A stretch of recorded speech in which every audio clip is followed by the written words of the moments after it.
Love is in the air as we were about to be engaged in the marriage ceremony between Lord Alderp and Lady Dustiness. It's sweeps time for Konosuba.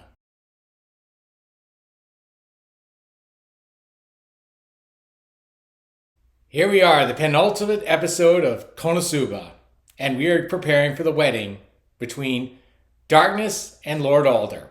It's weird thing is that if you think about it, not a lot actually happened in this episode. This was simply based on the gags. I'll tell you a reason why. Much of the episode takes place in the mansion residence of Kazuma's party. Kazuma, for all intents and purposes, is really doing nothing but inventing stuff. I mean, he decided to go full Senku here, bringing the stuff from the modern world to Megumin's world, such as an apple slicer, which I always found kind of hilarious since, a knife should do it. He also invented bubble wrap for stress relief. Bubble wrap's intended purpose of packaging. Yeah, you don't really need it, do you? If you have eggs or something fragile, just let it break. And he's preparing to sell it. Meanwhile, the others are trying their best to get Dark out of the mansion. For instance, Aqua has decided to go to the mansion and bring out a Wookiee Slayer, which Kazuma came to basically stop. Interestingly enough, because of her party tricks, he had to throw money at her again. Meanwhile, Megumin decides to write a bombing threat to the wedding. And for all intents and purposes, they kind of go easy on her, only giving her 3 days in prison. Don't know what else you could do here. This is a terrorist act. She's simply trying to cause disruption to a public event. And then finally, Vanir gets back to the mansion and finally tells us everything we need to know about the circumstances between the wedding, between Lord Alderp and Darkness. Apparently, our useless fours mishaps have finally come up and bit them in the rear. You see, Aqua's flood destroyed the wall for the city of Axel.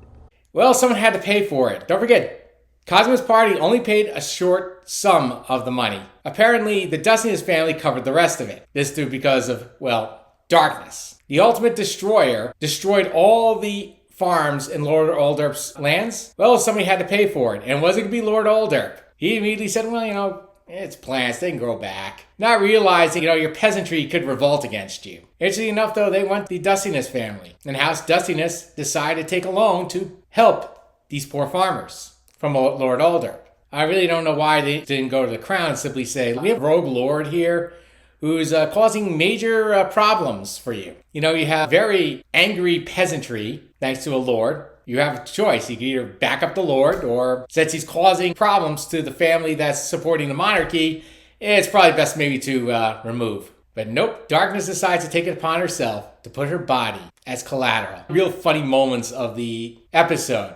When Vanir's finished, Aqua comes in and basically, destroys him. But, Vanir, being very crafty, takes off his mask, throws it away when Aqua finally zaps him. Unfortunately, it does cause cracks into the mask. So yeah, Vanir didn't really get fully away here. Kazuma's like, look, you're supposed to be an all-demon. How do you let a plumbing goddess finish you off? Everything about it was hilarious, especially Aqua's reaction to it. And now we get to the bride getting ready for the wedding. As you know, Lord Alderp wanted to see her immediately. Yeah, he was very impatient in this episode, wasn't he? Obviously, the guards immediately said, look, I don't work for you yet.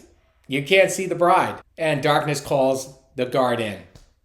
And of course, the guard immediately says, look, I heard what went on in the mansion. I relatively think a lady of your stature shouldn't be playing those games. I didn't think I'd have to use the salad picture again, did I? Pretty hilarious callback here. And then, of course, Darkness has a nice reflection on the mishaps of the useless four. And then it's wedding time. With Darkness coming down her nice, beautiful gown, with Lord Alderp dressed in his finest, and a priestess is wearing a wig. I wonder who this person is, right? Which leads to another great moment for Aqua when she decides to put a cheap shot to Eris for no apparent reason. It was a drive-by joke, as in, if you blinked, you missed it. Calling Lord Alderp an old man repeatedly. And of course, this leads to Kazuma, who's dressed as one of the nuns, escorting Darkness down the aisle as our episode ends. Okay, it's a pretty good setup episode, I understand. The last episode is where all the plot points are coming to a conclusion. So obviously this was probably one of the weaker episodes of the season, but we'll see what happens. The payoff should be ready for this season finale. Ooh, I almost had a mishaps there, right? Yeah, after all, we don't know when Konosuba's coming back. But I do have an update. One Punch Man's coming back. Also, ReZero's coming back. Oh, and one more thing. Ranma 1/2 is coming back. So, we have one more episode to go. And I'll see you after I watch it. Bye.